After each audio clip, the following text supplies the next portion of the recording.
Hi, and welcome to Good and Good for You. It's a special diet cookbook and television show for people who have food allergies and sensitivities. Today we're going to be making breakfast with several options, from starting with pancakes and waffles. We'll be using spelt flour for that, but you can use whatever flour works in your diet. And I'll show you how you can adapt that to people who like protein with that or without, and making both those recipes. So let's get started with our ingredients. We start out with spelt flour and add to that erythritol, which is a sugar alcohol.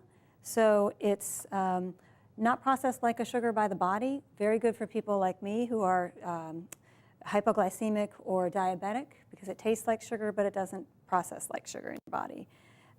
Next, we're going to use baking powder, baking soda. Get all of that out. Okay. Salt. And we're going to mix all the dry ingredients together so that they're fairly evenly combined. Okay. Then you're going to go with your liquids, and that will be rice milk. And again, if you prefer a different kind of milk in yours, you can use that. We'll talk about some substitutions in a minute. Canola oil, that's one of the options. If you choose a different oil, that's okay, and we'll talk about the options there. An egg, which if you need to use something other than an egg or only part of the egg, you can do that as well. Okay, and then you're going to mix all of this together.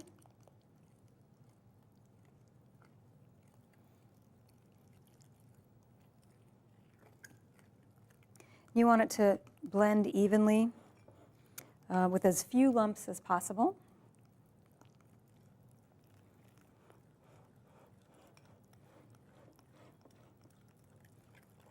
Okay, a lot of people do like using spelt flour. Spelt is, if you're not familiar, the predecessor of whole wheat. So it was developed after, before whole wheat, excuse me. So I like to say it's probably what Jesus would eat, because it came from the Middle East. It's a wholer protein than whole wheat, so a lot of people digest it better.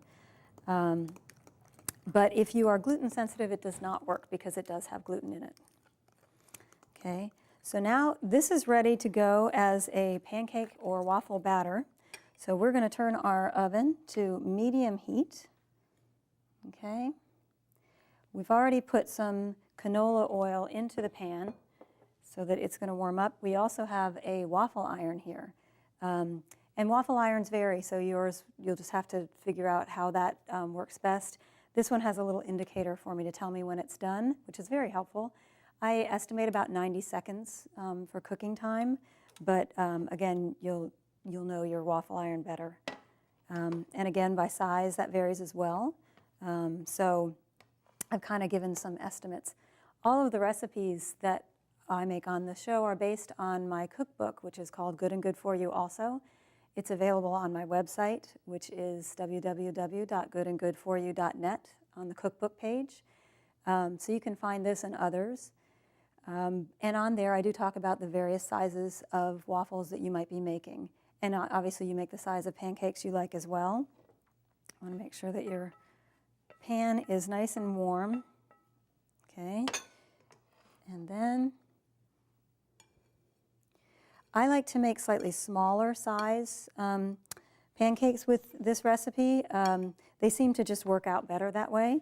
So we'll just go ahead and start with that.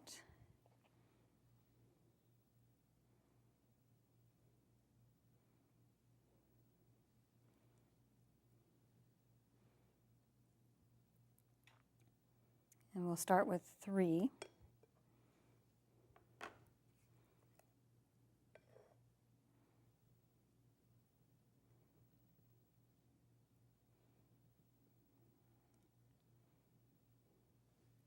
Okay, and while those are cooking, we'll talk about adding in protein. If you're interested in having protein powder, the nice aspect of that is that you're then eating a protein and carbs.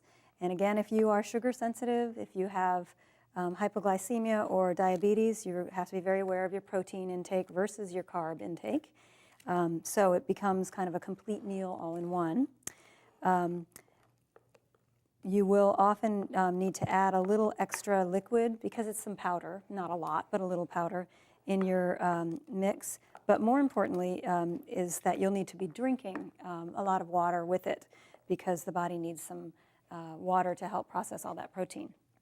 We have a heated waffle iron here, so we're ready to add it in. And again, you're going to use the appropriate amount for the size of your waffle iron. Okay, and we're going to close that up and let that start cooking. Meanwhile, our pancakes have started, and we want to wait until those are nice and bubbly on top, okay, to flip them, and you're looking for them to be a light brown color. Again, this is a whole grain flour, which means that it's going to be slightly darker in color than a white flour would be. So they're going to be light brown anyway with a slightly darker brown kind of facade top on them because they've been cooked, obviously. But you want them to stay together and be able to be flipped easily, just like a regular pancake.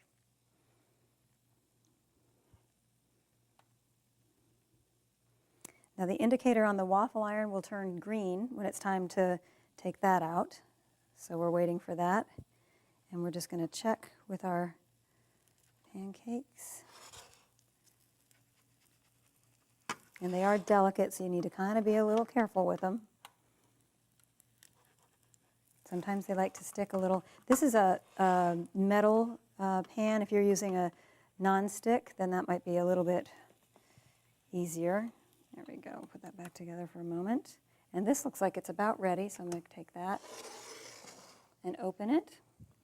Okay, you got to be a little careful because these are hot when you open them. So I like to open it and shield my hand from the steam. And you can see what that looks like, nice and brown. And you're going to use this is nonstick, so you use a rubber or plastic utensil to gently take that out. Okay. And there you have it. We're going to put that right over here. And it's really good. Our pancakes have been flipped. They're ready to put on our plates now. You can see the colors vary. Okay. So there you go. Okay, so we'll put these right over here. You don't want to leave them too long because they do get a little bit darker than your average pancake. And here we are. Okay. I like to serve them with some fresh fruit. And when you do serve them, you can choose what you'd like to top them with. I have some good options here, which are obviously everyone thinks of maple syrup because that's our normal topping. It is very intensively sweet, so that's an option. But in order to have less sugar, I usually use agave nectar. And agave comes from the same cactus plant as tequila, actually, but it's a low glycemic sweetener. It's 25% sweeter than sugar, and so you use less of it, and then it burns more slowly than sugar in your bloodstream, which is very helpful for people like me who have hypoglycemia. So that's helpful. And then another option is powdered sugar. This powdered sugar is made with tapioca. A lot of people have corn sensitivities, and corn is a main ingredient in normal powdered sugar, but this is using tapioca, so that's good for you if your diet allows for that. So those are just a few options. There's other sweeteners, including stevia, et cetera, that you can use.